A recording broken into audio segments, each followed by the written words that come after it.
One autumn day in the mid-70s, a friend from school days from the United States came on a visit.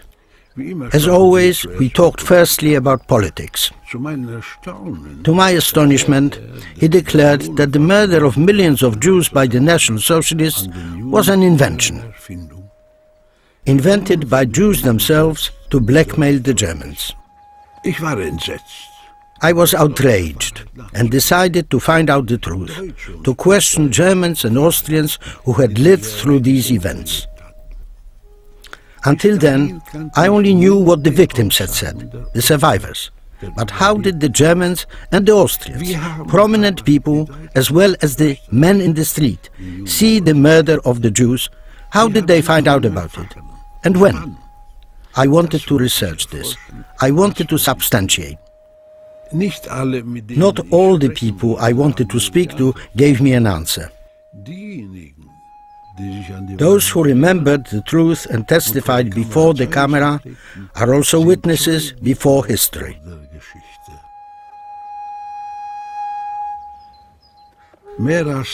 This film took more than 10 years to make. Many of the people I interviewed have since died.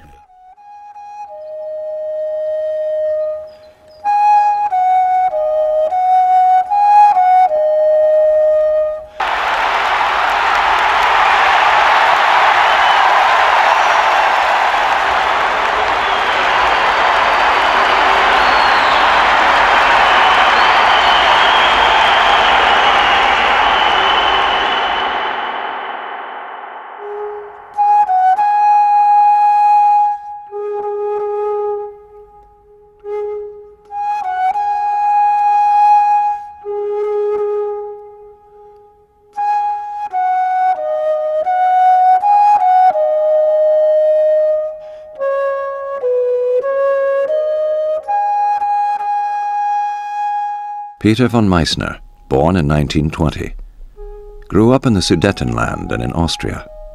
His father, under pressure from the National Socialists, had to emigrate to England. During the war, Peter von Meissner became a soldier, and afterwards he worked as a journalist. Herr von Meissner, you are a Sudeten German, and during the Anschluss you lived in Linz, in Austria. What did you witness there?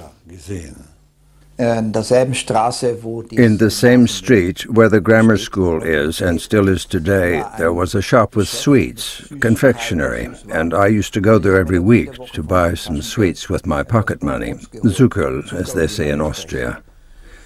And about a fortnight, 3 weeks after the so-called Anschluss, I went there. There was a sentry, a stormtrooper, in front of the shop bearing a large placard, "Don't buy from Jews." Until then, I had absolutely no idea that the owner was a Jew. He was a very nice, very polite, obliging man. And I wanted to go into the shop, and at that point the stormtrooper blocked me with his leg and said, "Can't you read?" I said, "I want to buy some sweets. There's nothing to buy here." I went across the road to the other side to see what would happen next, and I'd scarcely reached the other side when the shopkeeper came out of his shop, and he was wearing all his war decorations from the First World War. He had the big silver Medal of Courage from the Austrian Army. That is one of the highest decorations a private can have, and a whole row of other decorations. Shortly after that, a stormtrooper commandant came along with a group of stormtroopers, 4 men, armed, guns, pistols. They shoved the man back into the shop, slammed the door, and there were noises coming from inside, a racket, shouting. Obviously, they were beating him up. And shortly after that, the door opened. The shopkeeper came out. His head was bleeding. People looked at him. He was almost in tears.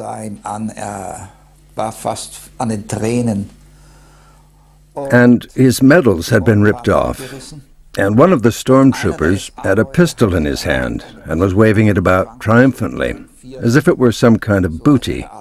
And then the shopkeeper said, "Please leave me the pistol. It's from the war. When I was wounded, it was washed in my blood."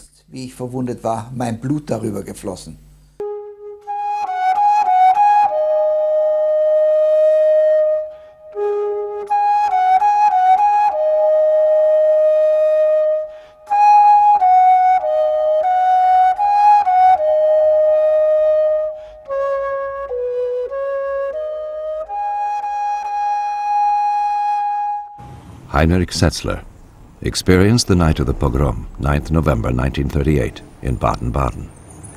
Herr Setzler, you experienced the 1938 November pogrom here in Baden-Baden. What did you see? Yes,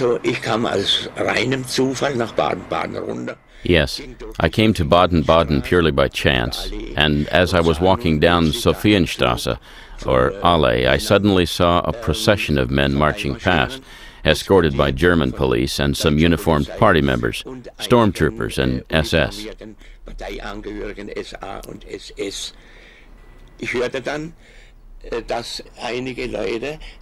Then I noticed that some people were really shocked by this pageant, especially because right at the front there was a young man carrying a placard.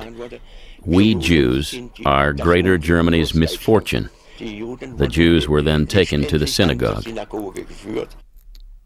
Hier war die sehr bekannte, großartig gebaute jüdische Synagoge. A very famous, magnificent Jewish synagogue had been built here.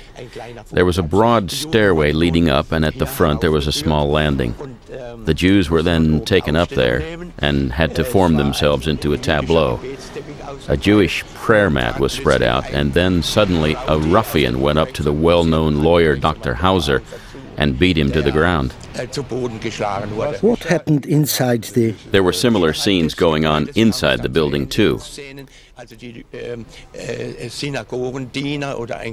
So the synagogue attendant, or a cantor, had to read out a chapter of Adolf Hitler's Mein Kampf. The Horst Wessel-Lied was also sung, allegedly, that's what I heard. Then the Jews were taken to the Hotel Central opposite, and there they were forced to eat pork. Then I heard that the Jews were taken to the railway station at about 9 o'clock, where they were loaded into cattle wagons and taken to Dachau.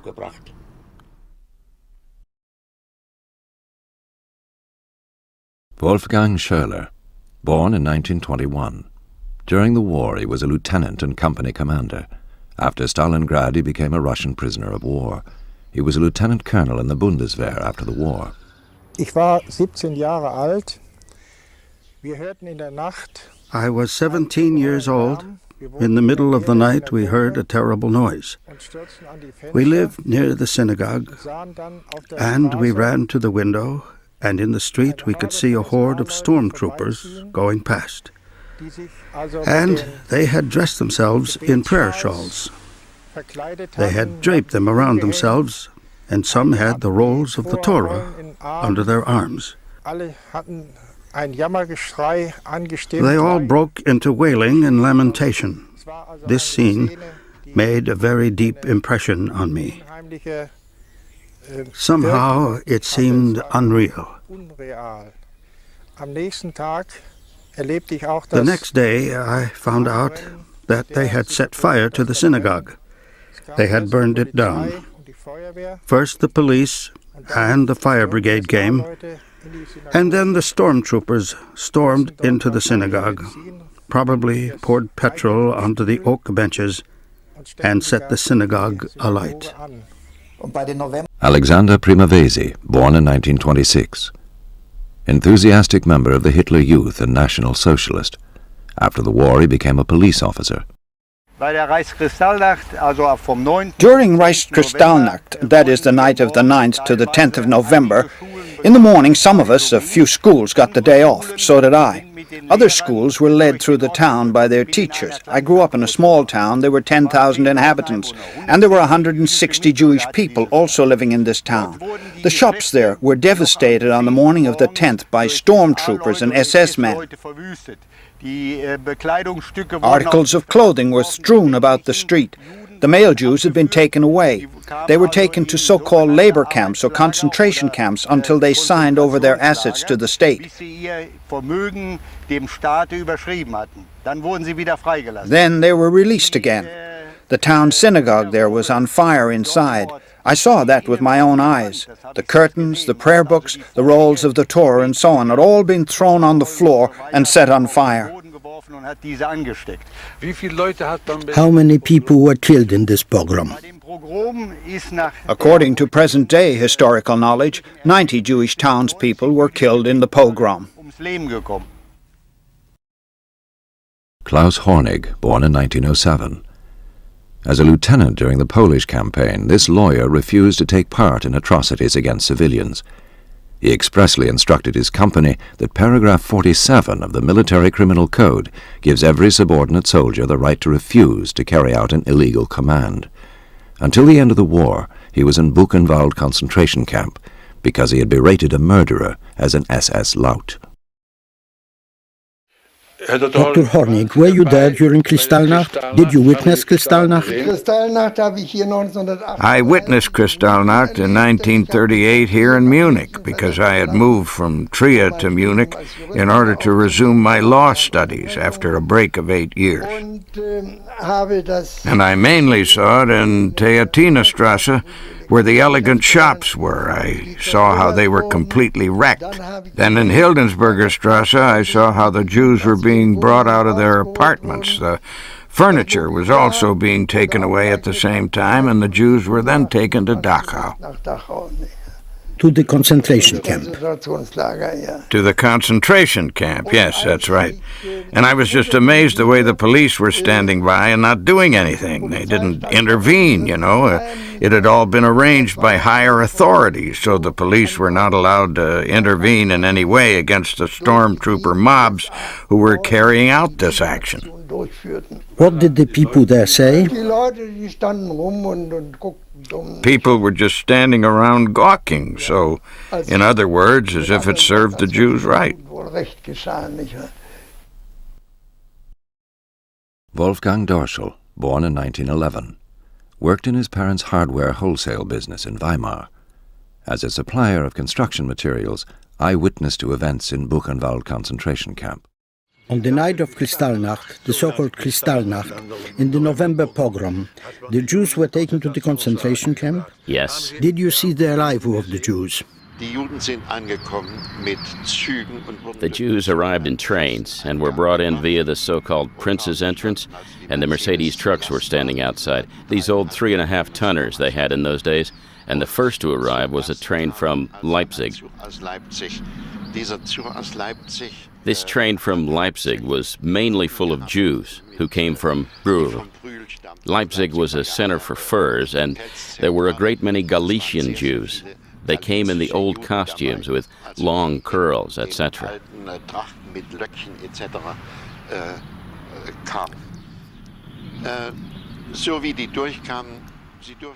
And when they came through, they were not allowed to walk. They had to run and leap onto the wagons, and if they weren't fast enough, the SS beat them with sticks. They didn't have whips, the SS, that is a fallacy, but most of them had canes, and they thrashed these people with them. Then a train came. This train came from Frankfurt am Main. Frankfurt am Main is generally known as the city of high finance, and these businessmen were coming with their elegant fur coats and with the so-called, what we used to call a bibi, you know, the stiff round hat like Englishmen still wear today, and they too were shoved together exactly the same and rushed onto the wagons and transported away.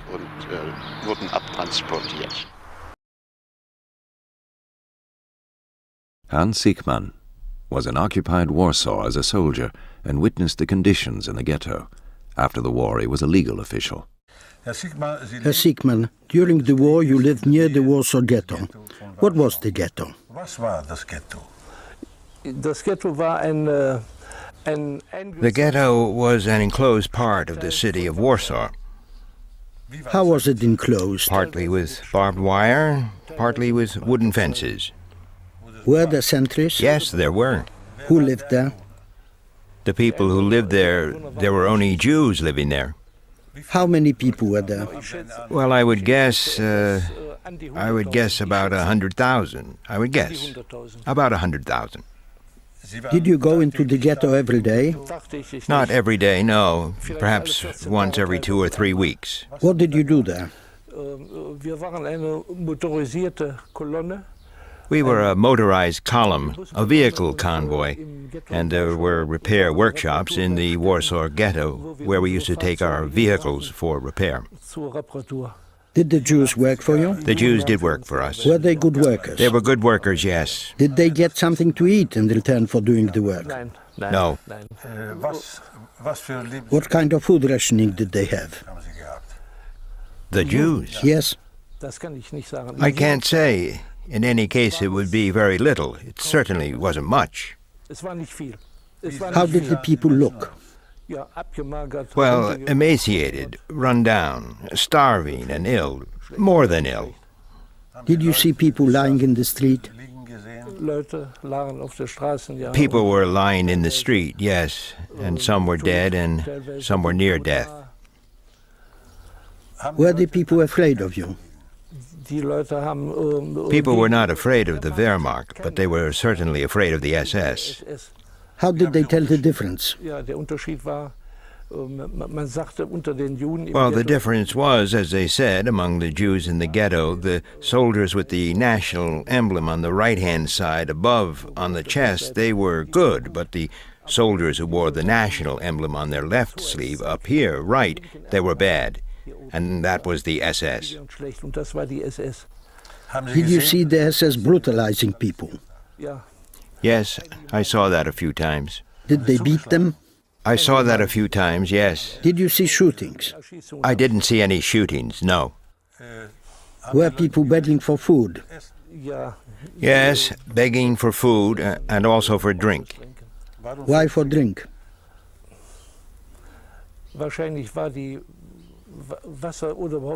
Probably because the water, or anyway the ration of liquids, was really meager. There was not enough to manage. You must bear in mind that there was, I would guess, about 100,000 people crammed into that quarter. And I would doubt very much if the water supply there was always good. And that's probably why they had to beg. For drink, too. Did they beg from you too, for food or drink? Yes, the people in the workshop. Sometimes for a cigarette or any kind of tobacco, but certainly sometimes for bread. How did people survive there? Do you mean the people in the workshop? Generally. How did they survive? By trading. There was a lot of bartering going on. There would be one man with a pair of pants over his arm, and he would trade it for a pair of shoes, or someone who had, let's say, a pair of shoes, he would trade them for potatoes or food. That is, if anyone had anything to trade. Did you also see dead bodies on the street? There were bodies lying in the street, yes. Did you talk to your comrades about the conditions in the ghetto? Sometimes we talked about it. In fact, some pictures were taken. I was not the only one to take pictures. Others did too. What did your comrades say? Well, they were all saying the same, that it was human slavery, that mostly people just couldn't understand, that they were crammed in, and they were starving and lying dead in the street. Was it obvious to you that this was a systematic action to starve people to death? Yes, it was a systematic action because the rationing of food had been going on for almost a year in the time when I was there. Yes, so things didn't get any better. It was the contrary, in fact. Things probably got even worse. Was it clear to you that this was a case of mass murder? Yes. I didn't see mass murder in that sense. I saw a few corpses on the streets or people who had starved to death. And then once I saw a hearse, and they were picking up the dead from the street and loading them, for want of a better phrase, onto a wagon full of bodies, and then they carried them away.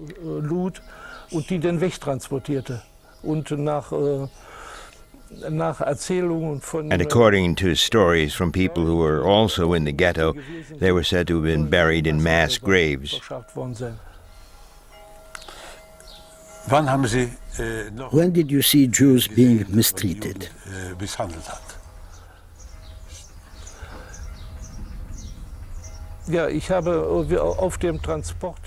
Yes, I was on the transport to Russia. We were transported to Rostov, and on a little station just before Charkov, I saw a freight train. And it was only later on that I realized that Jews had been loaded onto this and had been taken to the extermination camp. You took photographs in the ghetto. Have you still got these photos? I still have the photos, yes. Would you show them to me? I'd be glad to show them to you, yes. Here in the first photo you can see a woman lying, probably dead, covered with a blanket. In the next photo you can see the entry or exit to the ghetto guarded by a Polish policeman, and here is the wooden fence enclosing the ghetto.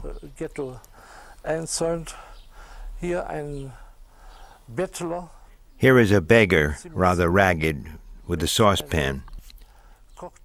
He is probably begging for food. And here you can see a little market. They are trading with wood. Here again you can see the fencing around the ghetto.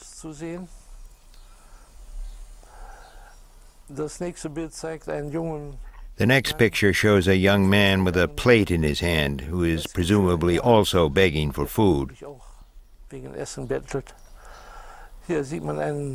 Here you can see a hearse being drawn by hand. Here is an old woman. Starved to death? Probably dead, again covered with an old blanket. Here is a young girl with her brothers and sisters. Here you can see the tram which traveled only in the ghetto with the Jewish star on top.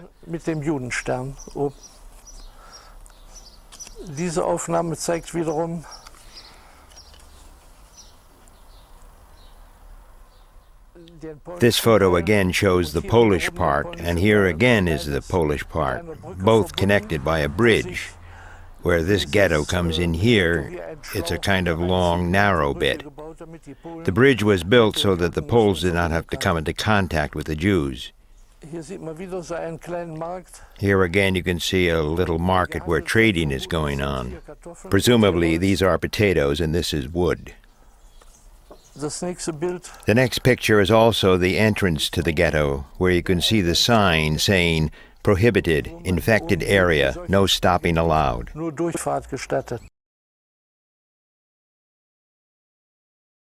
Ludwig Wolf, born in 1903. During the war, director of a mattress factory in the Warsaw Ghetto. Ich bin Geschäftsführer eines Zweigwerks. I was the chief executive of a branch in Berlin. And one day I was informed by the owner that apart from my factory in Berlin, there was also a factory in Warsaw for me to manage. Ein Werk in Warschau zu führen hätte. Und bestellte mich zu sich in seine Wohnung. And he settled down in his flat in Baden-Baden. Und öffnete and he told me, plain and simple, in the East there are millions out on the streets. We must not miss out. He had already set it all up, but there was nobody from the firm there. It had all been organized by a labor exchange in the East, which was to make the useful workforce in the ghetto available for the war economy. And so there were already 160 Jewish men and women designated, and they were to bring everything with them. What was that?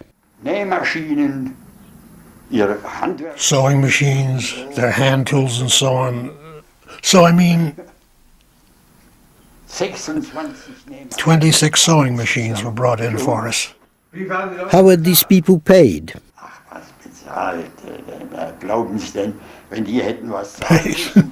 Do you really think if they had to pay, they would have set up a factory? The workforce had no choice. The workforce belonged to the SS. They were the property of the SS. At the start, that meant that we, the firm, had to pay off the SS for each one. But I never saw any evidence that anything was being charged. And then, you see, over the next few weeks, there was such confusion. It just wasn't possible anymore. So to cut a long story short, on the 15th of April 1942, I was sent to Warsaw. I was picked up at the main railway station and taken straight in. My room was already booked, everything had been arranged.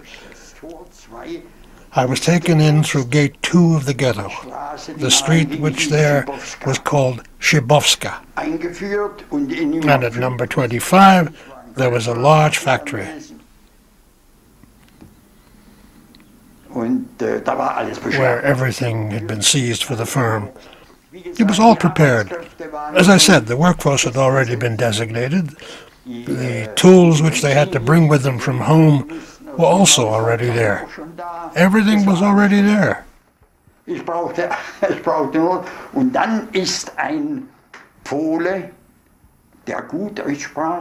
then a Pole who spoke good German was engaged, together with his wife. His wife was work supervisor, and he acted as interpreter. As I spoke no Polish, I couldn't speak to the people.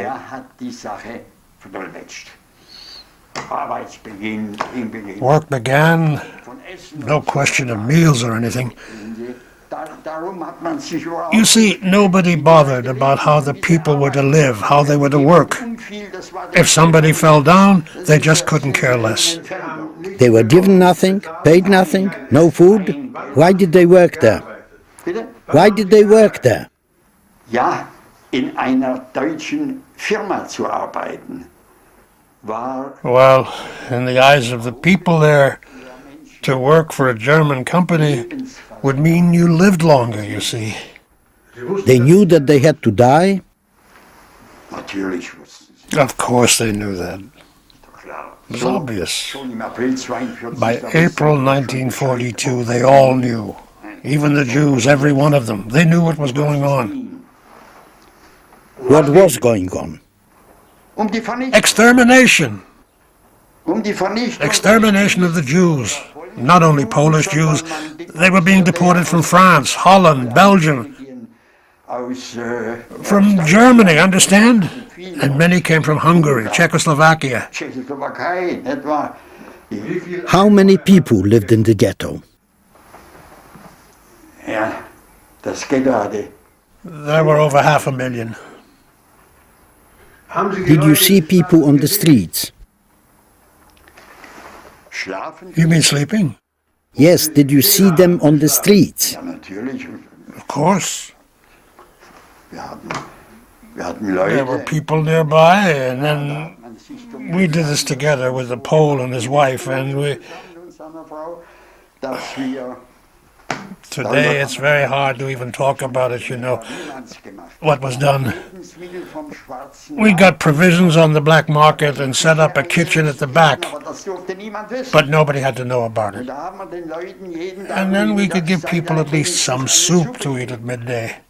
There were 160 people. And the women, in the course of the day, of course, they brought their children with them. That's understandable. So anyway, we were able to help to some extent. If that had got out, the whole firm would have been found out. And us too, of course. Did you see people who had no work on the streets? The streets were packed with people. It was like this. On my first visit to Warsaw on the 15th of April, I went through the streets with the owner and another executive from the South German works and a relative of the owner.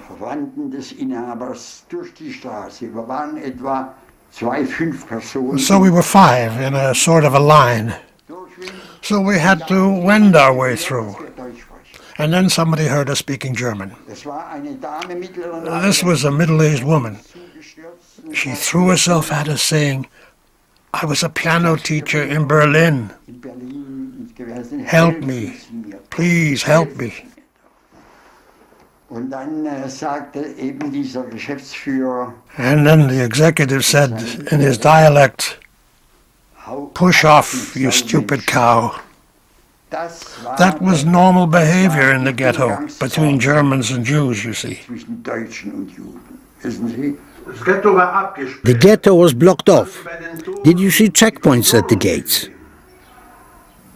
Natürlich. Of course I saw them. What was that like?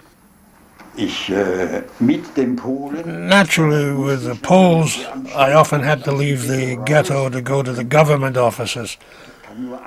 And I can only talk about one case. Gingen wir durch das Tor rein, es war das Tor 2. As we went in through the gate, it was gate 2 again, with a group of Jewish workers.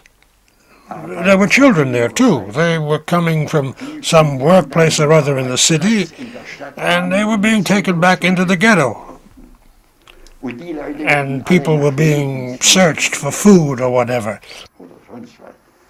Und bei einem Kind, kann man sagen, vielleicht ein 8-Jähriger, 10-Jähriger. And one of the children, a little boy, perhaps 8 or 10, had some food. A couple of potatoes, carrots, and so on. And the German police sentry lifted him up in the air and hit him on the head with the stock of his gun. Sie haben mich nach dem Verhältnis gefragt. You asked me about the relationship between Germans and Jews in a company like the one we're talking about. Von dem wir sprechen. Wissen Sie, wenn Sie in die You know, if you walked into the workrooms and saw these frightened people there, you know, they were fully aware of what was going on. Every woman, every child, every man had the fear of death in their eyes when a German came. Die Atmosphäre im Betrieb. The atmosphere in the company was terrible. That was the worst thing for me. And then when you came out, our offices were opposite on the other side of Shibovska. Number 30, a former Jewish cafe. When you crossed the street, how the people shoved each other, one behind the other. You know, they were seeking refuge, but they didn't know where to go. They were being chased through the streets. And then, what was going on in the meantime? For example, I saw when I went out once, I didn't like it, I didn't do it often, there were these 3 completely naked children, about 2 or 3 years old, with these bellies, swollen heads, protruding eyes in the gutters, lying on the pavements and gulping the filthy water. This ghetto sewage! 3 years old, still children. Perhaps they were even younger than that. Children who must have been thrown out by their parents because they simply couldn't feed them anymore. Lying there, completely naked. I stood on the edge of the curb, and next to me stood a Jew in a robe, a beard, and so on. And he noticed, obviously, from my clothes, that I was a German. And then he said in German, half Yiddish, "My God, what are you doing to us?" And once I had a conversation with a judge from the Regional Superior Court from Poznan. He'd been a lawyer in the days of the Germans. And as an old man, he was packed off to the ghetto. His face was highly intelligent. but there was such fear in his face. You know, the fear of death, not only for himself, for his family, for his wife, for his grown-up children, for his grandchildren, who were all there together. You have to imagine that. And you know, they came from what, even in 1942, was still a blessed land. They had everything. When you came home into the arms of your wife, and then suddenly, right into this hell. There are no words to express it. You know, not even a devil could behave the way our good compatriots behaved.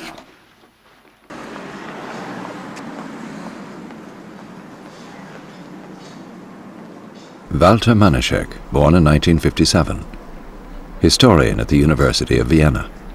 For years he has been occupied with the role of the Wehrmacht in the extermination of the Jews. Im Gegensatz zum Osten, also Sowjetunion und Polen. Unlike in the East, meaning the Soviet Union and Poland, in Serbia the army started the final solution of the Jewish question in the autumn of 1941.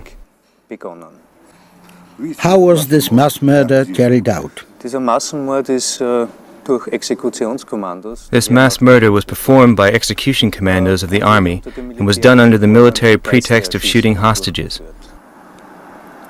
Were there gas chambers in Serbia too? In Serbien hat es keine Gaskammern gegeben, aber nachdem There weren't any gas chambers in Serbia, but after the army had shot all the Jewish adult males in autumn 1942, erschossen hat, es handelt sich circa this involved about 600,000 to 700,000 men. sind die Frauen und Kinder. The women and children were left over, and in the winter of 1941-42, they were interned in a concentration camp very close to Belgrade. Ganz in der Nähe von Belgrad interniert worden. Und im März 1942, also nach wenigen Monaten, in March 1942, thus after a few months, a gas truck came from Berlin to Belgrade, and within 2.5 months these women and children had been murdered in a gas truck, in this mobile device. Mobilen Gerät ermordet worden. Can you describe how this gas chamber looked? Diese Gaskammer war, oder dieser Gaswagen, der in der This gas chamber was, this gas truck, which in the National Socialist terminology was described as a cover-up, as a delousing truck, as a special truck, as a special vehicle, was a converted Sauerer truck. As early as the end of 1939, such gas trucks were being used to kill mentally and physically handicapped people. And where were they made? Sie sind hergestellt worden in Berlin in der kriminaltechnischen Abteilung. They were produced in Berlin, in the forensic department of the State Security Headquarters. And since the invasion of the Soviet Union in summer 1941, they had also tried to introduce new technical innovations on these trucks, such as sending the exhaust gases directly into the inside of the truck. Direkt die Auspuffgase in das Wageninnere eingeleitet worden sind. Früher hat man Stahlflaschen Earlier, steel flasks with carbon monoxide had been used for this, which was a very complicated undertaking. And then in autumn 1941, 40 trucks with these new technical developments were tried out in the Sachsenhausen concentration camp on Soviet prisoners of war. Nachdem diese Versuche erfolgreich verlaufen sind, when these trials were a success, at the end of 1941, 6 prototypes of this gas truck were produced and used in the East. How did they look inside? Das war, von außen waren sie nicht als Externally, there was nothing remarkable about them. They were completely normal gas trucks. Innen haben diese Wegen Inside these trucks, there was an area of about 10 square meters, und auf dieser Fläche waren Sitzbänke. And benches were installed there. Und die Juden wurden auf diese Sitzbänke The Jews were placed on these benches, and then a lever was thrown. Wurde ein Hebel umgelegt, nachdem also dieser Innenraum hermetisch abgeschlossen Then war. this compartment was hermetically sealed, and then the driver of the vehicle pulled a gas lever on the outside so that the exhaust gases were then conducted directly into the interior. In Serbia, what happened was that the Jewish women and children were informed that they were to be transferred from the concentration camp to another camp. So the people came in voluntarily for this resettlement action. And in Serbia, this gas truck drove up every day for 2 months, stopped in front of the camp, and the people got in.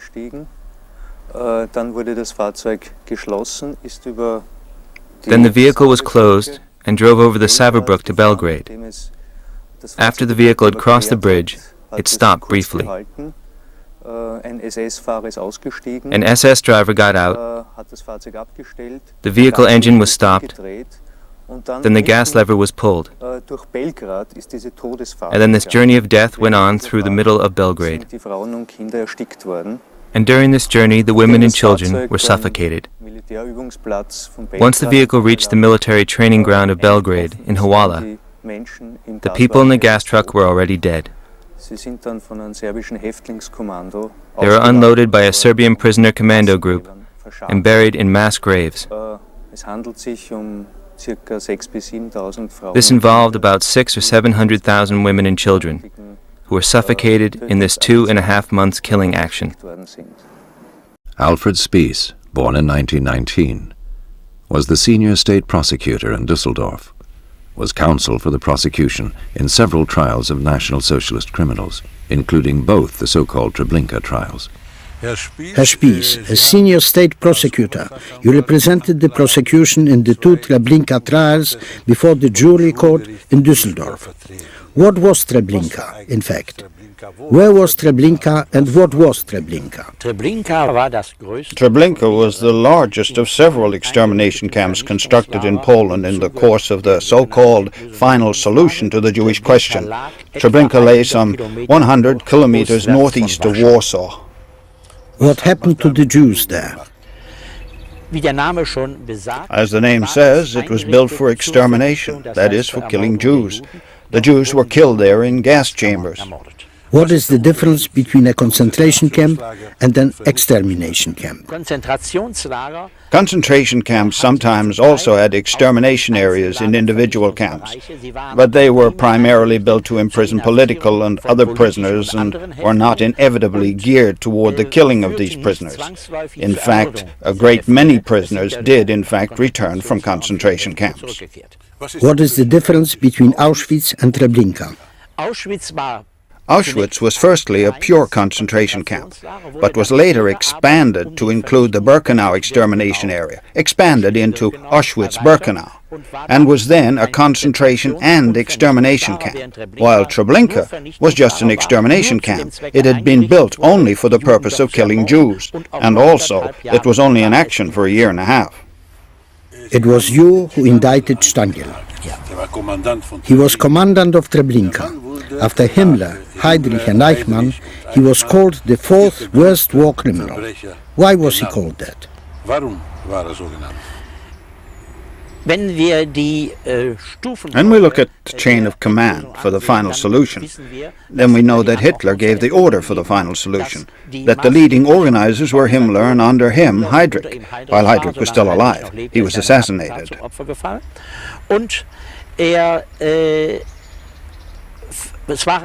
Then the commandants of the extermination camp were immediate subordinates, inspectors and so on were sent in. But the commandants of the extermination camps were then in this ranking, shall we say 4th from the top. I see a plan of Treblinka here on the table. How did this plan come into existence? This plan was produced on the basis of the main hearing in the first Treblinka trial in 1964-65. I must point out here that the Treblinka extermination camp was razed to the ground after an uprising which took place there in August 1943. There were no drawings, and there were no documents. Even the foundations of the camp were gone, and only on the basis of witness statements and also the details of the accused in the first Treblinka trial were we then able to produce this sketch, which we did as accurately as possible. And then, of course, we watched with particular interest in 1970 the statement by the camp commandant, Franz Stangl, after his extradition from Brazil. And it's still very vivid in my memory when I recall how Stangl came here and we laid this sketch which we had produced in the first Treblinka trial before him. Of the camp? Of the camp. We laid a sketch of the camp before him which we had produced in the first Treblinka trial.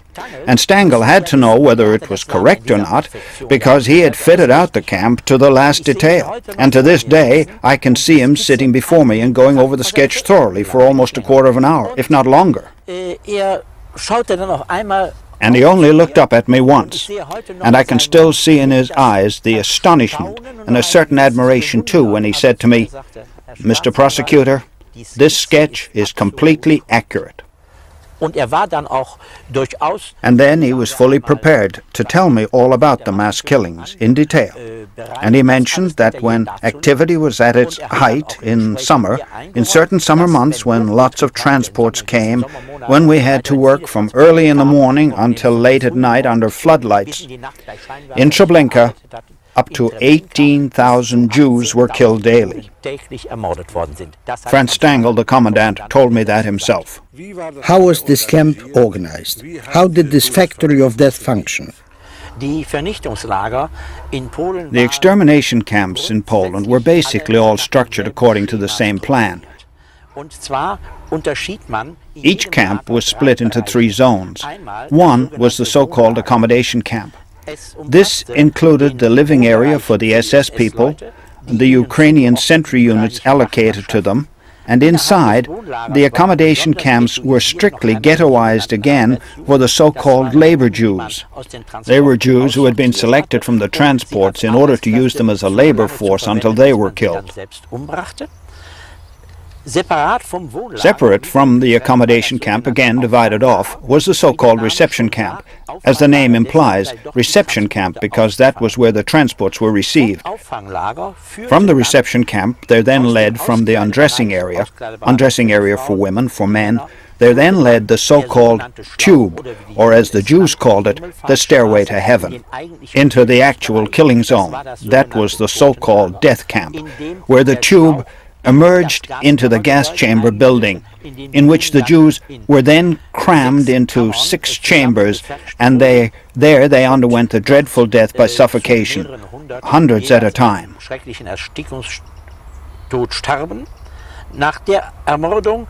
After the killing, dead bodies were originally put into large graves with a capacity of up to 100,000 victims. Later on, in order to get rid of all the traces, they began to burn the Jews on a grate. But first, so as not to slow down the efficient progress of the gassing by sick and frail people, the sick and frail old people were picked out and taken here, past the bogus station. The Jews were in fact tricked by telling them they were being resettled to a hospital. This was none other than a place disguised by a Red Cross where people were shot in the back of the neck, where the Jews were then murdered by a shot in the neck and fell into a burning pit where documents and such like were also being burnt at the same time. What kind of gas was used? In Treblinka und den anderen Vernichtungslagern in Polen. In Treblinka and the other extermination camps in Poland, apart from Auschwitz-Birkenau and Lublin-Majdanek, the victims of these extermination camps were killed by the exhaust gases from an engine. And in fact, in Treblinka, there was a motor from a Russian tank, a T-34, which had been captured, converted, and installed there. In den Konzentrations- und Vernichtungslagern Auschwitz-Birkenau. In the concentration and extermination camps, Auschwitz-Birkenau and Lublin-Majdanek, the killing was done with Zyklon B. So these Zyklon B cartridges were thrown into the gas chamber. Odilo Gavachnik, that was the leader of the whole Reinhard action, which covered 3 extermination camps, Treblinka, Sobibor and Belsen, insisted that his system for killing with motor exhaust gases was the best, and he always protested about the fact that he was forced to use Zyklon B. Der Tod durch diese Death by this murder by means of motor exhaust gases was dreadfully cruel. There was even a report on it, the famous Jackstein report, in which an SS officer described how it looks when one opens the gas chambers with the dead bodies sprawled all over each other and cramped up, and the way the victims had piled up, where the strongest had climbed to the top in their struggle for air, and the weakest was underneath. How were the bodies removed from the gas chamber? In Treblinka and in anderen Vernichtungslagern. In Treblinka and in the other extermination camps, the gas chamber doors were opened after the killing had been done. Actually, the gas chamber doors were like our modern garage doors. They flipped up and over. And then the bodies, which were all cramped up against each other, were pulled out with sticks. And then 2 or 3 bodies were laid on a stretcher and were taken to the large graves by the so-called death Jews. These were labor Jews who were brought in to help with the killing procedure in large mass graves. The death Jews, that was what they were called because they were there at the killing, they had to take the bodies to the graves and tip them in. And in the graves there were also other Jews who had to lay the bodies next to and on top of each other, so that there was room for as many bodies as possible in the grave. And now, while these bodies were being carried to the graves on these stretchers, the so-called dentists were busy. They were Jews armed with pliers who had to break out the gold teeth of the victims, and this gold was then collected later and purified. At the end of 42, beginning of 43, it was decided that instead of committing the Jews to graves, they would now go over to burning the victims on a huge grate. The grate was simply several concrete sleepers on which rails had been laid. And the victims were then burnt there. The ashes were crushed, and some were also used for building paths in the camp. And that happened, as I said, around New Year 1943. In Stalingrad, the fortunes of war had finally turned against Hitler, if I may put it like that, and people were now reckoning that the Russians could one day occupy this zone, and they didn't want to leave any traces behind. Kurt Franz, born in 1914. Trained butcher and cook, commandant of the Treblinka extermination camp. Sentenced by the Düsseldorf District Court for joint murder of at least 300,000 persons, for murder in 35 cases of at least 139 persons, and because of attempted murder, to life imprisonment. Kurt Franz has since been released. He has never admitted before the German judicial authorities that he was the commandant of the Treblinka death camp. Herr Franz, it was quite clear that Treblinka was a death camp. A camp where people...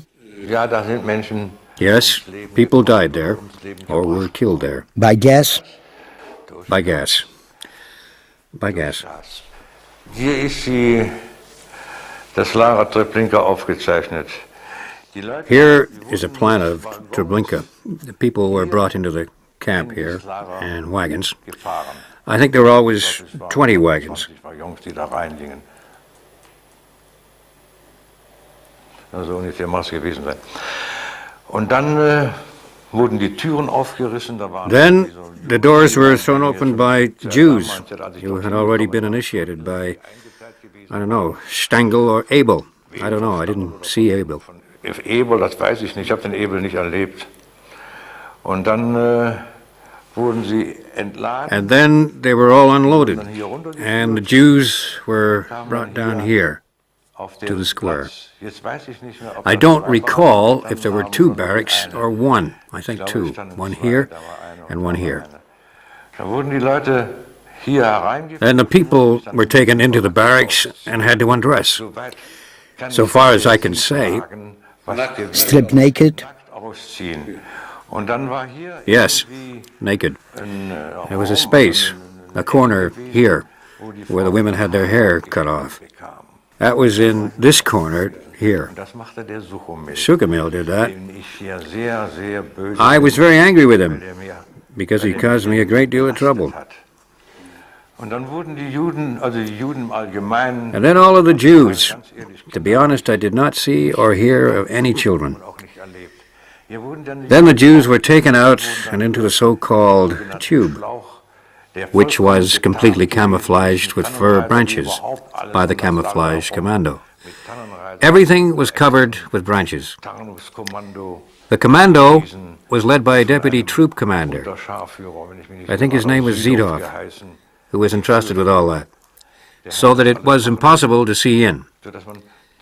Then they were taken in, up to the so-called gas chamber, where they were gassed. That's how it was, and that's a fact. And I stand by that. Did you see mountains of corpses? Did you see... Ich habe wohl hier gesehen, nicht wahr, das konnte man sehen. I certainly saw. You could see it by looking hard, but you had to make a special effort to see. I could have gone there.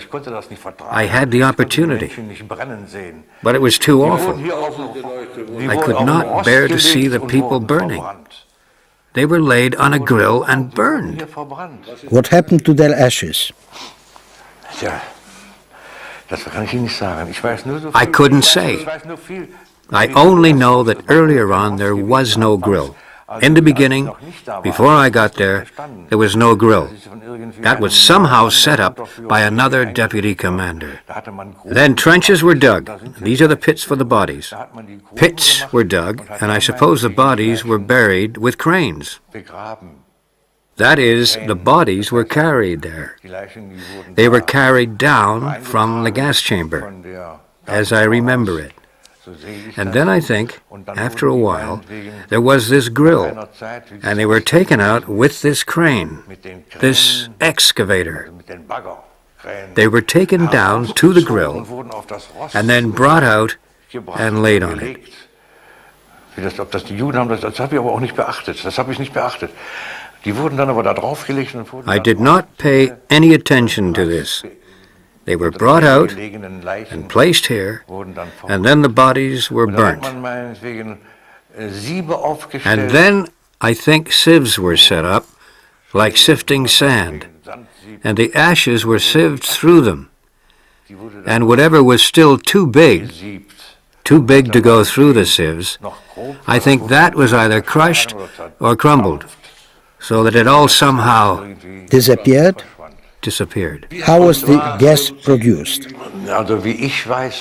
As far as I know, at that time I did not see, but I know that somehow a French lorry was involved. If I am not mistaken, it was a sourer or a sour motor, and then the exhaust gas was conducted into the cells. The cells were on the side. How long did the people in there suffer? You know, I really couldn't say about that either. There was talk about it. It was, I think they said it was 4 or maybe 10 minutes, but I really could not say. I was not responsible over there. There was a senior troop commander, but he wasn't really a troop commander. He was some kind of senior watch sergeant. In Treblinka, they were all policemen. Mattis was responsible. In Belzec, at that time, an SS man never did the work which this Mattis was then doing in Treblinka. So you saw gassings in 2 camps. You did not see, but you were there. I did know that it happened. I do know that, yes. And nor was I sent to Treblinka, in my opinion, in order to make it known, because that was all done secretly and on the quiet. That is why everything was covered up, too. But I knew. I had already seen it, been outraged in Belzec. And in Belzec at that time, I was with a lieutenant who had come from Marburg in order to investigate something there. Or in my opinion, they wanted to bring in a new gas, maybe capsules or whatever, to carry out the extermination. And there was another deputy commando leader or a senior commando leader. I don't know what his name was. He was there. I can't remember any of their names anymore. Anyway, at that time I went to the lieutenant in Belzec and asked if it was possible for him to arrange for me in German, to be relieved. You did not want to participate? I did not want to participate, and I also thought this would mean death for German, and that also meant death for this Alexeyev, Biano Alexeyev, the Ukrainian, who was then shot. Did you know SS Boyles? Who? SS Boyles, a certain Bolz. He was in the SS and he did not want to join in, and he scratched out his boils and then he was transferred out. Did you know him? No, in Treblinka? No. Boyles, and I didn't know him. You said that the women had their hair cut off. The women, yes. There were the gold Jews, who took the gold. They were the dentists, people who ripped out teeth. Did you know that? I have heard about that. I did not see that, nor was I responsible for that. That was an internal affair. Up there, Battis was the man in charge. Here, where the Jews were accommodated, that was... Now, where was it where the Jews were accommodated? No, here. It was here. The Jews were accommodated here. Kuttner was responsible for them. And I was responsible for the sentry patrols, and that was over here. That duty was all shared out. Kuttner would not have listened to anything I said. Kuttner was already, at that time, chief of police. That is the most senior rank. Did you see how things were handed over? Clothing, for example, and gold. It was done here in the barracks. All the things were. Everything was sorted here. These were the sorting barracks, at the platform, and the clothes were simply piled up. They were then somehow sorted by the Jews, by the work Jews, and the glasses and things were sorted. That was done openly. That could be seen, definitely. That was here on the square. The German ranks, which service did they belong to? Well, in Treblinka, it was the police. With a few exceptions, they were people who were active in the General SS. And Waffen-SS? From the Waffen-SS, there was only an accountant and me. I was in the Waffen-SS. Myself. Then there was another one. His name was Willy Metzig. We called him Bubi. He was the accountant. He was responsible. He was in the Waffen-SS too. Were the others Ukrainians? They were all Ukrainians. And then there were so many German speakers, I think. You can't call them Ukrainians. I think... Ethnic Germans? I cannot say that either. I think they lived in Russia, beyond the Urals. There were so many people, I think, and they spoke perfect dialect, like Württembergers in dialect. I think they had been settled there as long ago as their parents, grandparents, but they spoke perfect German. They were, yes, perhaps they were ethnic Germans.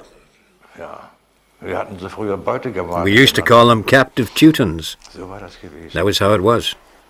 Herr Franz, half a century has now passed. These mass murders happened half a century ago. What are your thoughts on them? If I had known at the time what was going to happen to me when I left the army and transferred to the SS, then I never would have come to the SS. Why? For the simple reason that I cannot bear the thought of what I witnessed, this Belzec, this Treblinka. Why were people killed there? Were they criminals? No, I wouldn't say that.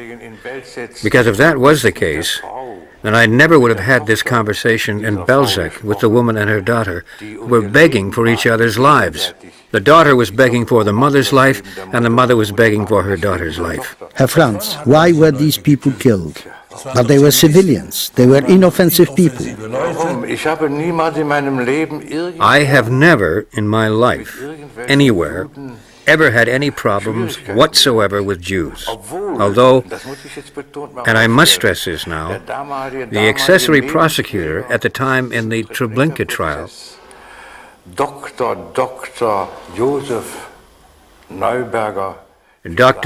Joseph Neuberger, said that as a young man, I had been present in his apartment on Huttenstrasse in Düsseldorf and threatened him, but I did not even know the man.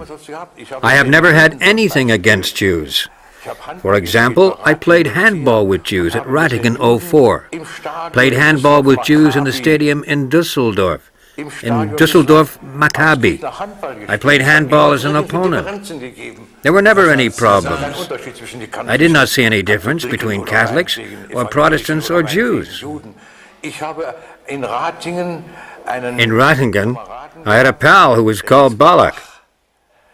I think there is still a restaurant in Ratingen, the Hubertusstuben. He was my friend. For example, again in Ratingen, I went to the Grüne Eck, as this pub was called, with my wife. I was still very young then, 18, 19, or even younger. And I went there with my wife, when we were still young, for dancing. This is what we did in those days. He was called Hirsch, Kurt Hirsch. I was friends with him. I had no reason to kill people. Herr Franz, in Treblinka and in Belsen too, women, men and children were murdered. Thousands, tens of thousands. What did you think at the time?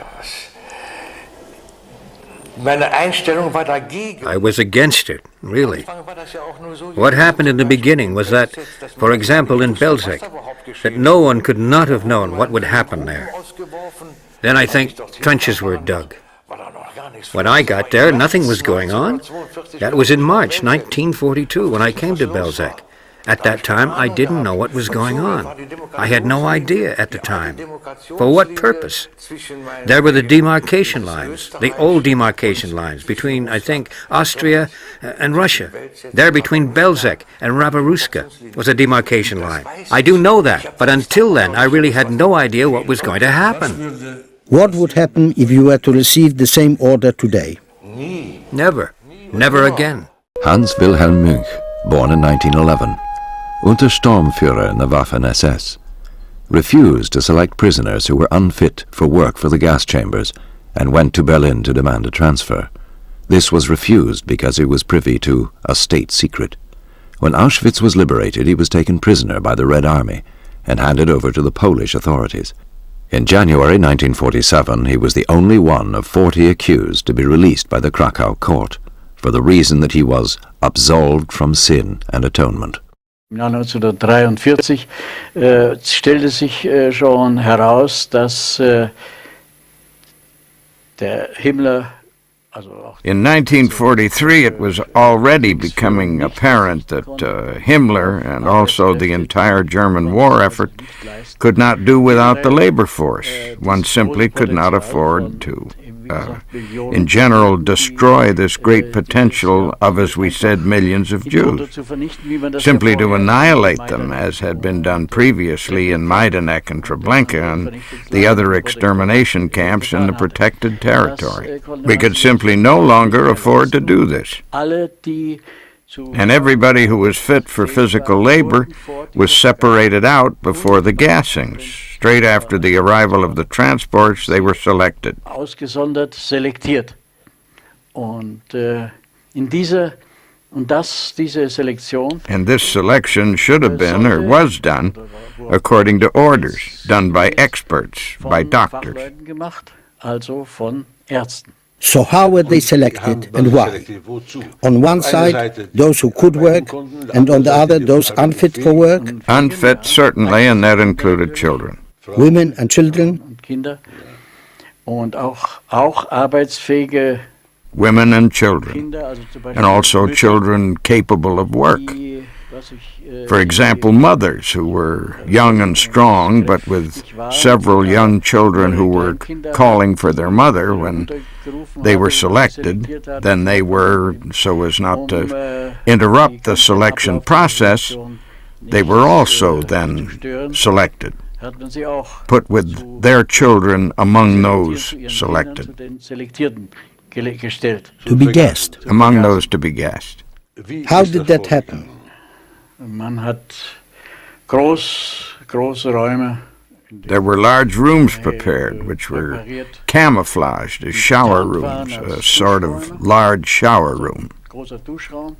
Then the people were brought in. Sometimes they were also pushed in, and then the doors were slammed shut. Mit Gewalt die Türen geschlossen und von oben durch diese. And from above, through these, or right next to these pseudo showers, cyanide gas without tracer color was let in. Ohne Warnstoff hineingelassen. Did you see how the people died in the gas chamber? Zunächst war da nichts zu sehen. At first, there was nothing to see. The doors were very large, barn-type doors, and there was just a small spy hole in them, through which the people who were meant to be supervising could supervise the procedure, or could check whether the gas had taken effect. Der Effekt eingetreten war. I never looked in during this, shall we say, during the phase when people were dying. I was not in the right frame of mind. I was not strong enough to look inside. Only when the commando came and opened the doors so that the gas chambers could be opened, so that the doors were open, not the doors through which they had entered, but the doors on the opposite side, which were just as big. And when the extractor fans were running, I looked in this spy hole and saw they were in a tangled heap, cramped up, and in lying curled up on the floor. And saw how they were dragged out with poles and instruments by special command on the other side of where the doors were open and loaded onto trucks to be transported away and for reprocessing in the crematorium. So then the doors on the other side were opened. The gas came streaming out.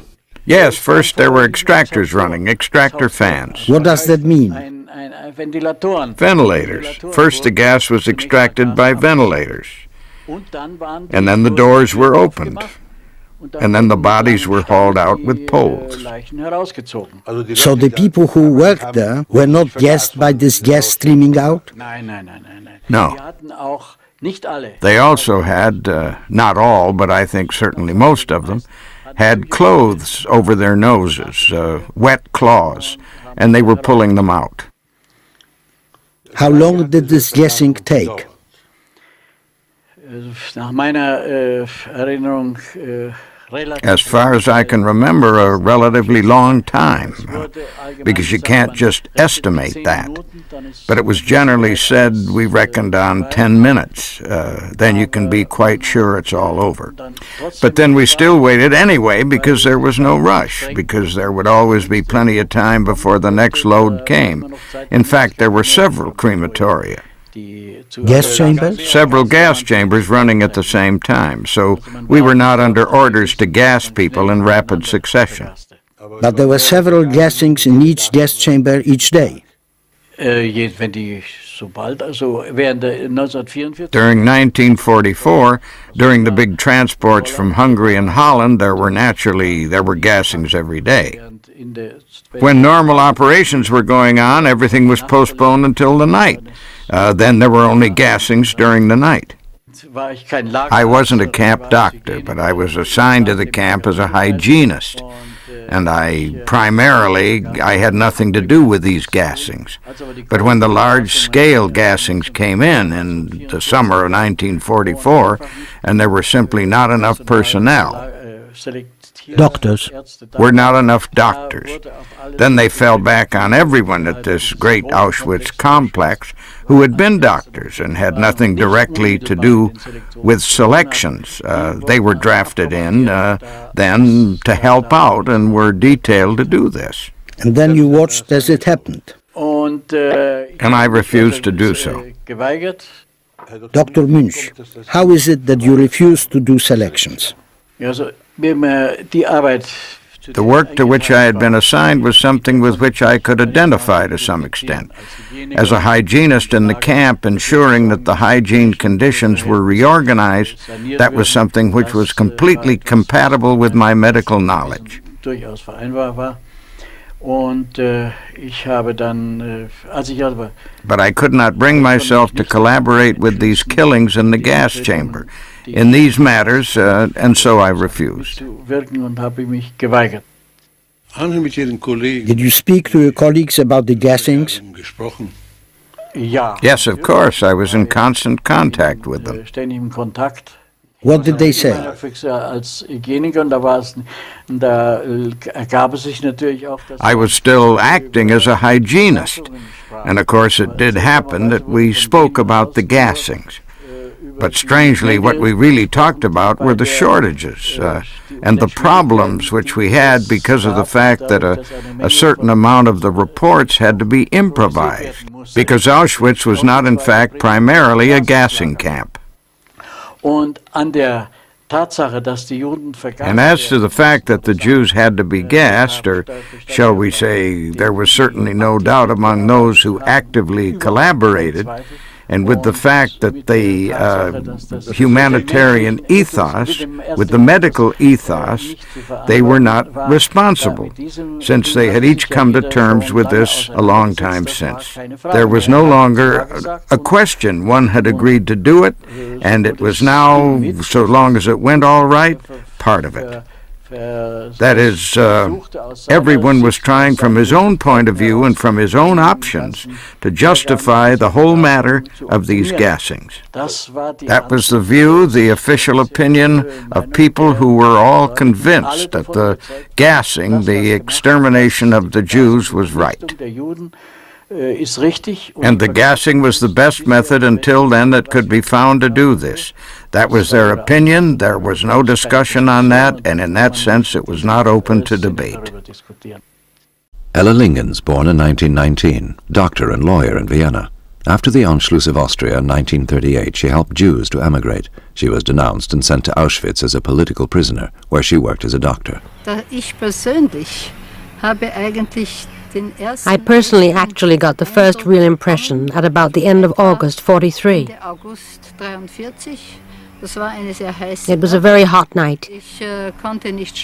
I couldn't sleep and went against orders out of the block for some fresh air. And there were these. At that time it was still trucks, open trucks, full of people driving along the ramp in the direction of the crematorium. And the people were screaming. Obviously, there were some people who knew what was going to happen to them, which was not the case with everyone. And the last vehicle in the column was a Red Cross van. I was told later that the SS man drove in this van, who had the cans with the Zyklon B. Who had the Zyklon B.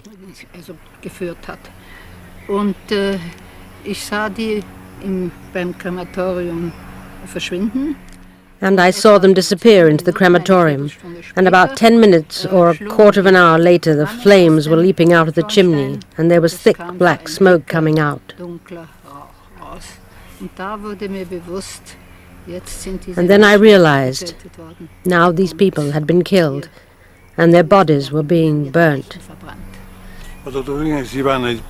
Dr. Lingens, you are a privileged prisoner there, a doctor. Did it ever happen that you spoke to an SS doctor about the gassings of the Jews? Yes, I spoke to several of them about it. One was Klein from Siebenberg and Hermannstadt, who often visited us female doctors on Sundays and talked to us.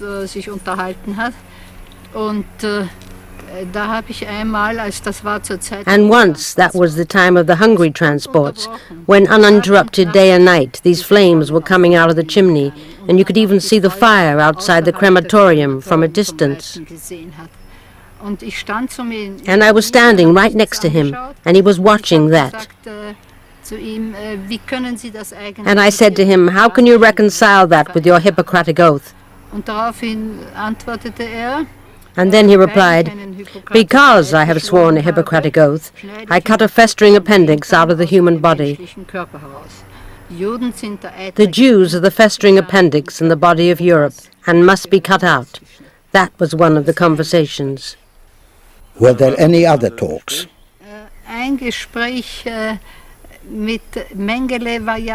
One talk with Mengele was actually only indirectly about the gassings. When right at the start, when he asked me why I was in the camp, and I said, because I tried to help Jews flee abroad. And then he said, so did you think that was possible? And I said to him then, sometimes it succeeded by bribing the Gestapo. And then he said, yes, of course we sell Jews. We would be stupid not to do that. And so that was the attitude. When we get something out of it, and we let them, we could let them go. And it was quite obvious that the rest will just go under.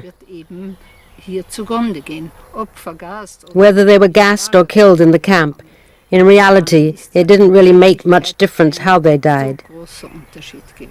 Because the camp itself meant death, with or without the gas chambers. 80% of my patients died. Did you see the selections?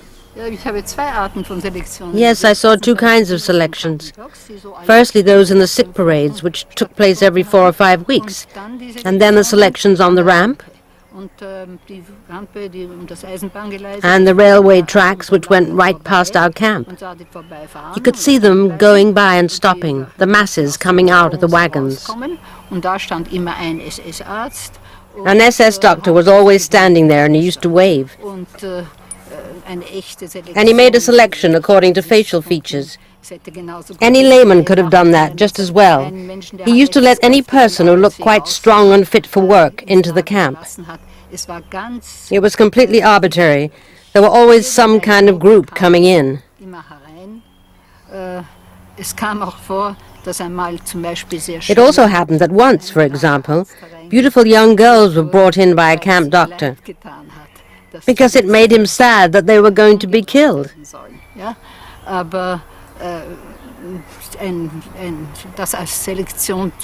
But to describe that as selection, well, that's completely meaningless. The camp was constantly being filled up again, and when there was no more room for anything, they went straight to the crematorium, to the gas chambers. And the terrifying thing for me was that when one of these trains came in and there was no more room where we were, my patients were lying 3 or 4 to a bed. There were no blankets and no sheets and no medicines and nothing at all. And the thought that here comes some more was simply terrifying. And then one was shocked at oneself, because the first thought was, don't let them come to us. And the second thought was, yes, but if they don't come to us, then they go to the gas. All we saw was that masses of people came, like the time, for example, of the Hungary transports, 500,000 to 600,000 people within 6 weeks. And if they had not been killed, there would have had to be a whole city.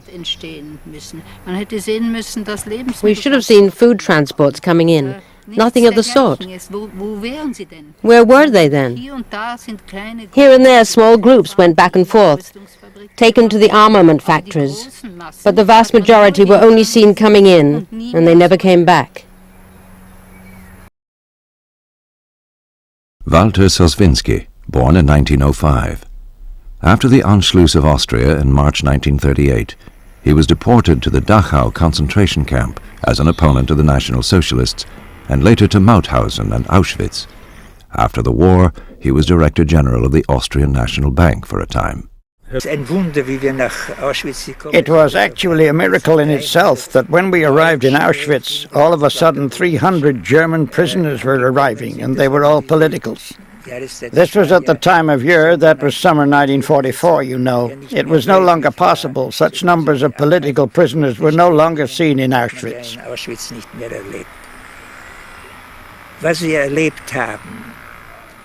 What we went through. I myself was in the construction management on outward roads, so I had the opportunity and I went to see these trenches. Because crematoria were no longer sufficient, they used the trenches. What was done in the trenches? That's where the gassed Hungarian Jews who had come at that time in the great transports were thrown into these pits and set on fire. criminal. I could only do that because I had the chance, as head of this construction commando in Auschwitz, of going outside too. And the others, too, who did not have this opportunity, they could smell it. Because when the bodies were being burned there, they gave off such a smell that, well, even though we had very little to eat, it put you off your food, because the stench was dreadful.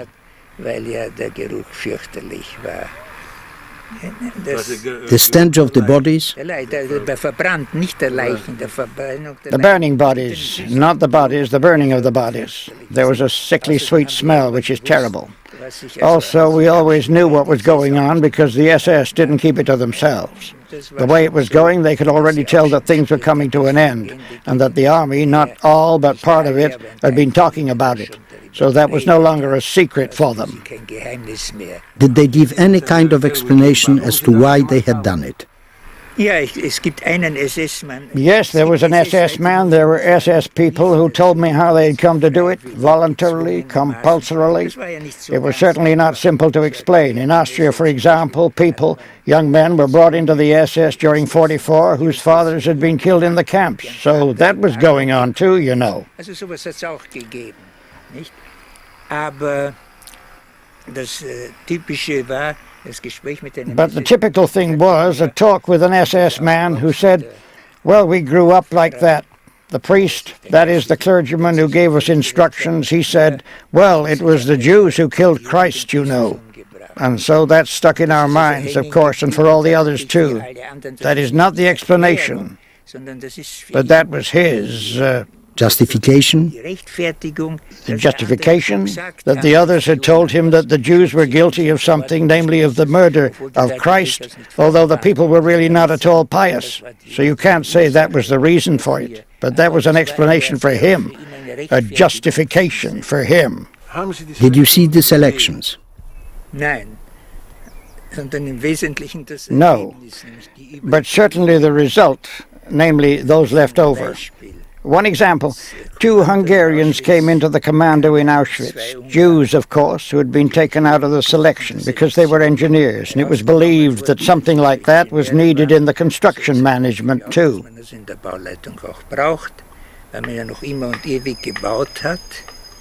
Because the building was going on forever. And one of them asked us, now I want to know where my wife and children are. Then we said, don't you know where they are? Haven't you been listening to the television? Because we risked our lives against the English, French, and Russians. You mean radio, not television, don't you? Radio, yes, radio. Haven't you heard? He said, no, we are not interested in politics. Right, we say, you are if you ask where your wife and your children are. And that was in those dreadful days when the gassed people were being burnt, and so you could smell it. You see, that is that. So I knew that he had come with his wife and children, and they were now all dead. So he was the only survivor because he had a trade, which meant the Nazis believed that they needed him for the constructions. Mika Mongeau, married to the painter Franz Mongeau, who was killed as a half-Jew in Buchenwald concentration camp. She hid the artist Julo Levin, whom she had befriended, until he was discovered and taken to Auschwitz in 1942 and murdered there as a Jew. Pictures by both painters hang in the Düsseldorf City Museum. I was at the station, Stettiner station in Berlin, and I saw a train standing on the tracks with Auschwitz on the front. I thought, Auschwitz, Auschwitz. So I went to the ticket window and asked, what, is there a train to Auschwitz here? Yes, he said, every day at such and such a time there is a train to Auschwitz. I thought, then I could. And can anyone go on it? He said, yes, anyone can go. You can buy a ticket. So anyway, I made up my mind and told my husband that I wanted to go to Auschwitz. The reason was that I had a female friend whose brother had been in Auschwitz for a long time, but he was able to write and also receive parcels.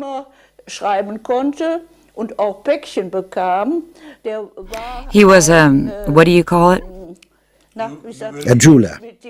He was involved with diamonds. He was a diamond cutter.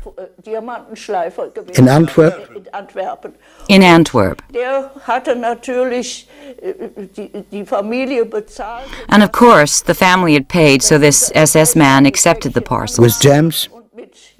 Yes, with gems, or diamonds. I'm not really sure of the difference exactly.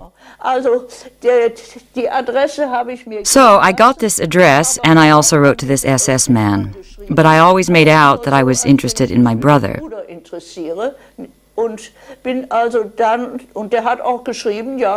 And so then he wrote, yes, come down sometime. And we set a date. And so I went to Auschwitz. And on the way there, that was really dreadful for me. On the fields, everywhere there were prisoners in prison uniforms, mainly women working in the fields. And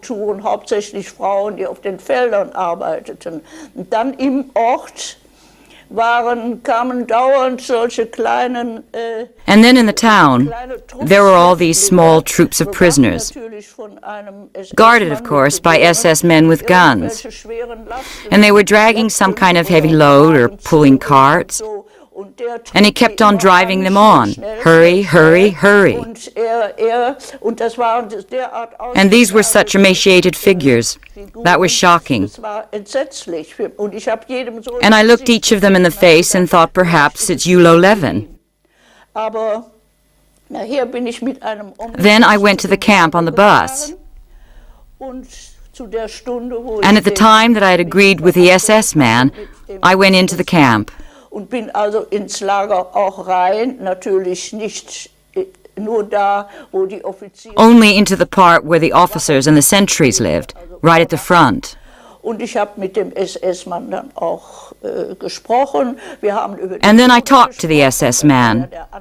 We talked about the brother. That was the excuse, and he was saying, which I found really ironic, yes, if it wasn't Saturday, and tomorrow's Sunday, I'd take you with me to the works, and you could talk to him yourself. But you can't do that right now, as if I would believe that the prisoners got Saturdays and Sundays off.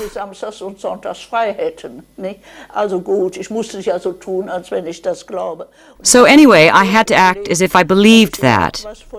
And I turned over in my mind whether or not I should mention something and ask about Julo Levin. And it was all so strange for us. What was going on there? I still had some hope that he was working there somewhere as a carpenter. And it might be possible to find something out. So I asked him later, and he said yes, he would make inquiries. But of course I never heard anything. But now I couldn't go back home until the evening. Then he invited me to come to the SS officers' mess in the evening.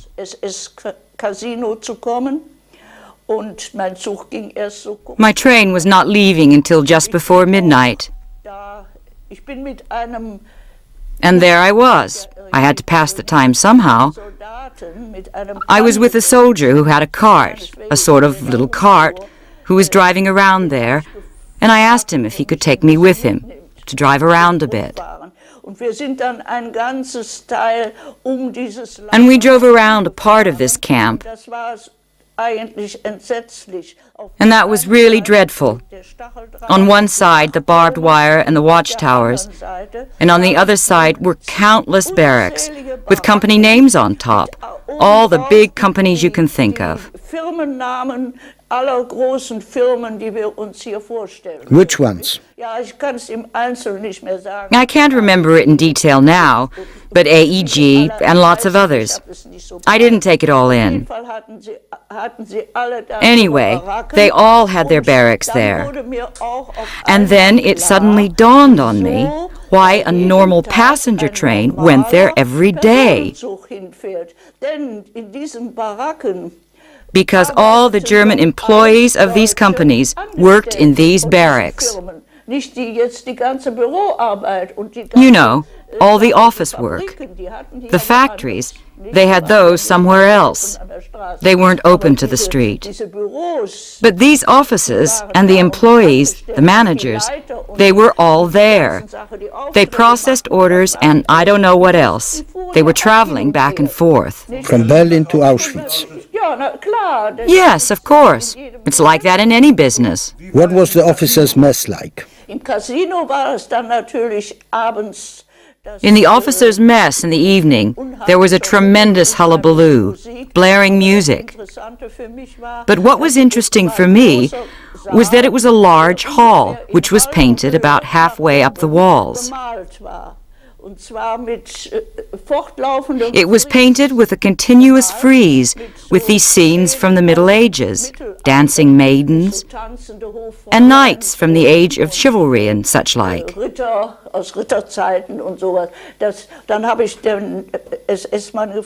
So then I spoke to the SS man. I said, "That's really wonderful, what you've got here, all these pictures." He said, "We have plenty of Jews who are painters. We made them do that for us." And after that, he went. In the meantime, they were all getting more and more drunk, and I was very much on edge. As soon as he was gone, I just ran away and went out and went to the railway station and went home.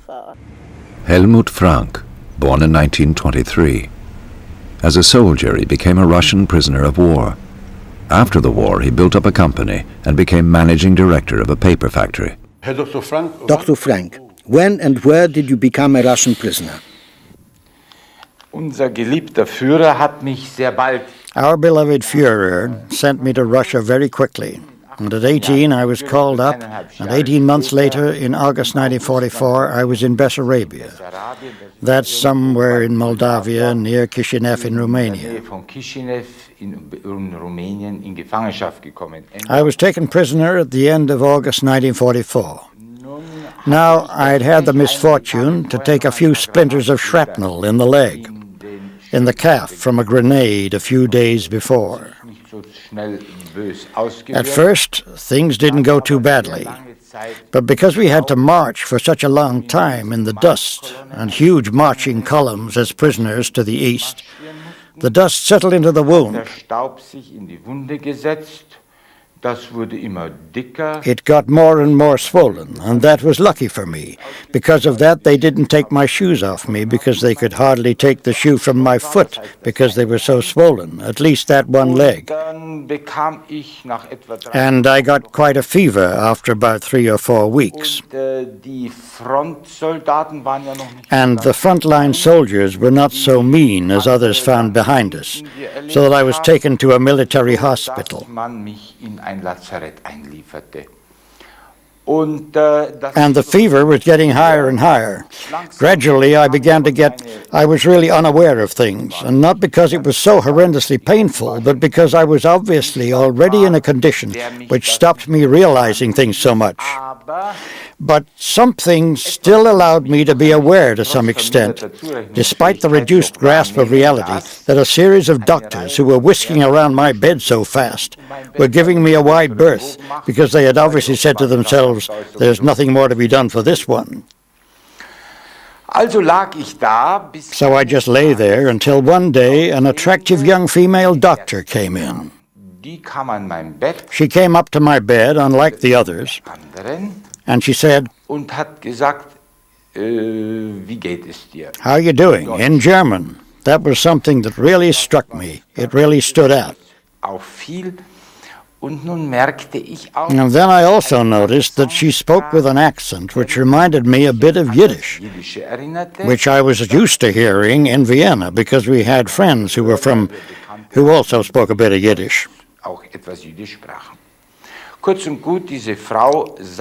So without more ado, this woman looked at my leg, and immediately, 5 minutes later, when she came back, she gave me 2 injections. And injections were harder to get at that time than anything else.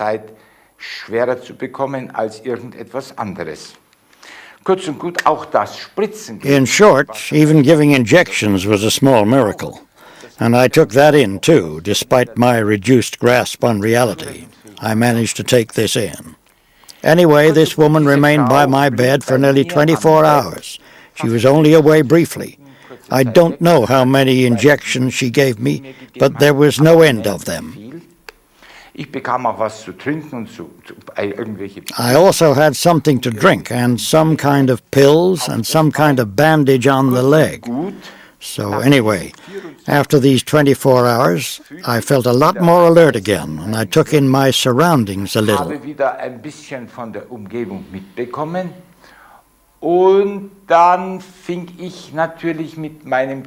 And of course, I began with my little savior, and had conversations with my beautiful little savior. And we were together. She kept coming back to see me for 8, maybe even 14 days. And it turned out, firstly, that she was Jewish, which I had already guessed on account of her accent, and that she had studied in Heidelberg. Heidelberg the Fine, which was still dear to her heart. And she was not just a doctor, but also a human being, who had seen the medical profession as a vocation too. Otherwise, she would not have stood by me, since I had obviously been more or less a hopeless case. She saved your life. She certainly did save my life, there's no doubt in my mind. What I really regret is that, well, it was my inevitable fate as a prisoner. After 2-3 weeks, I was thrown out. That is, sent back to a POW camp, into a transit camp. And so I lost sight of this young woman doctor from Heidelberg, that is, who had studied in Heidelberg, who was now something like a second lieutenant or something in the Russian army.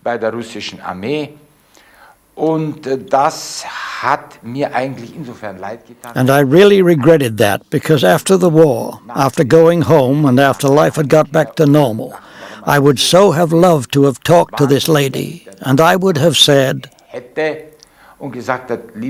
"My dear child, thank you from the bottom of my heart," if one can in any event simply say thank you in a case like that, because she really did save my life. In that drafty barracks, in dire conditions. I was lying on a plank bed, and she came to me like an angel, as I see now, looking back, and she said, "I'll bring that lad back to health myself." And that was that. Ich bin also öfters Juden begegnet am Anfang der Gefangenschaft. I often used to meet Jews. At the start of my imprisonment, we had a Jewish attendant in the prison camp in Czechoslovakia who really made an effort for us German prisoners of war, in that he provided good food to some extent. And then later too, in prison in Russia, in Azerbaijan, I came across Jewish doctors, both men and women, who were very good to us. That is, they made an effort to ensure that the regulations were always observed as far as possible, even if they usually, or very often, did not achieve what they wanted to achieve. How did the doctors behave with the prisoners? Sehr korrekt. Very correctly. I myself also spent a long time in the military hospital when I was sick for the first time. I was at death's door with dystopy, fluid retention, edema, so the Jewish doctor often came to my bed and looked after me. And then, when I was back on my feet again, I was assigned to him in the sick bay in his hospital barrack as an assistant, and this was, in fact, after he had discovered that my father had been a doctor.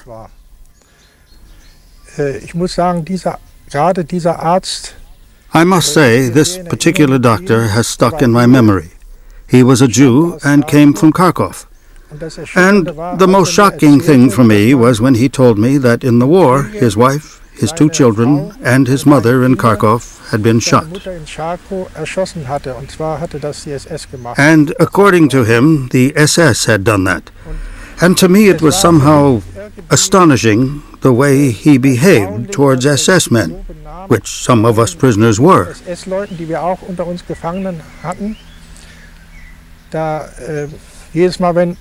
Because every time one of these sick SS men came, he said, "I'll write you a sick note. I'm giving you 2 days off work and giving you permission to rest in the barracks, because you SS men shot my wife and my children and my mother."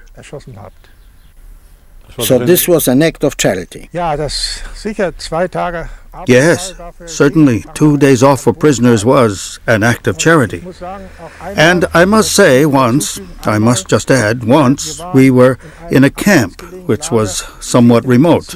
There was no medicine. That was only available a few kilometers away on the other side of the Kura.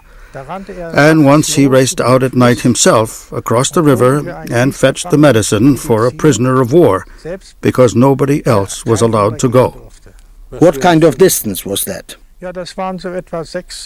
Yes, that would have been about 6-7 kilometers on the other side of the Kura. The main camp and the hospital was on one side, on the eastern side, and our camp was a subsidiary camp on the other side of the Kura, on the far side. Ursula Pfennig, widow of German officer Heinz Pfennig, who became a Russian prisoner at Stalingrad and came home in 1956. Frau Pfennig, your husband was taken prisoner by the Russians in Stalingrad at the same time as Field Marshal Paulus. Yes. Was he injured? Yes, he had frostbite in both hands and in both feet. Was he treated? Yes, he was operated on in a Russian military hospital. What happened? My husband weighed 80 pounds at that time, and the doctor had told him he couldn't have an anesthetic. He would never have survived it. There were no local anesthetics available. And then the doctor operated just like that. As we say here, it was like vivisection. My husband was laid out on a table. 4 nurses stood around him with a linen sheet and firmly held him down so that he couldn't move. And he was then able to follow the operation for half an hour. And then he passed out. The doctor used a paring knife and a hook to rip out the joints and then laid the skin flaps over them. And with that, the operation was over.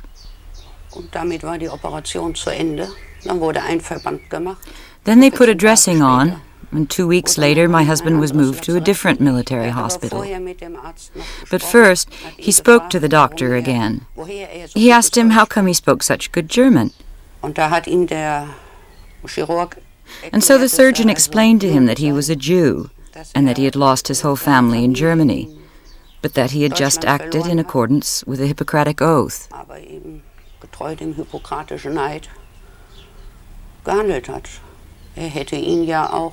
He could certainly have just left him to rot. Gangrene would have been the result, and he would simply not have come home. What did your husband tell you about the doctor as a person? All he told me was that he was a marvelous human being, that he had been compassionate, and also he told him that my husband was, after all, a prisoner of war and the very picture of misery. What more can one say? Did you keep in touch after the war? No, that just wasn't possible. It was impossible because there was no contact with Russia. My husband didn't even know his name.